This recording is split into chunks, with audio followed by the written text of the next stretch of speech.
মোদি শাহ অন্যান্য রাজ্যের বিজেপি নেতাদের বারবার বহিরাগত তকমা দিয়েছিল তৃণমূল ২১ সাল থেকে। এবারেও বহিরাগত তকমা ঝেড়ে ফেলতেই কি এই রকম পোস্ট নববর্ষের দিনে নরেন্দ্র মোদীর?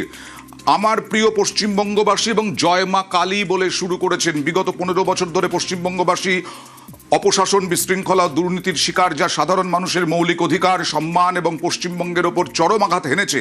আজ যখন আমি পশ্চিমবঙ্গবাসীর দুঃখ এবং বেদনা দেখি, তখন তার মন যে ব্যথিত হয়, ভারাক্রান্ত হয়, সে কথা লিখেছেন মোদী। বর্তমান রাজ্য সরকার যে ভয়ের পরিবেশ তৈরি করেছে, তার ফলে মা বোনেদের নিরাপত্তা, যুব সমাজের কর্মসংস্থান এবং গরিব মানুষের অধিকার থেকে পশ্চিমবঙ্গবাসী আজ বঞ্চিত।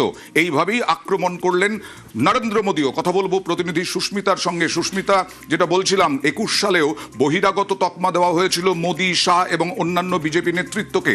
এবারেও বহিরাগত তকমা রয়েছে, কিন্তু পয়লা বৈশাখে কি আষ্টে পৃষ্ঠে জড়িয়ে যেতে চাইছে তৃণমূল বিজেপি, যাতে বাঙালি আবেগে শান দিয়ে ভোটের বাক্সে আরো ভোট বাড়ানো যায়? বিজেপির কাছে বহিরাগত তকমা তাদের যেমন রাজনৈতিকভাবে বেশ খানিকটা দৃষ্টিভঙ্গি বাঙালির কাছে নত করে, তার পাশাপাশি বিজেপি অবাঙালিদের দল, এটা যেন ঘোষিত হয়ে গিয়েছে বাংলায়। বাংলা বাঙালি ইস্যু যখন এবার নির্বাচনে রাজনৈতিকভাবে প্রত্যক্ষভাবে ভূমিকা গ্রহণ করছে, ঠিক তখনই বিজেপি বারবার প্রমাণের চেষ্টা করছে, আমি বাঙালিদের দল, আমি বাংলা ভাষী এবং বাংলার বাঙালিদের পাশে রয়েছি।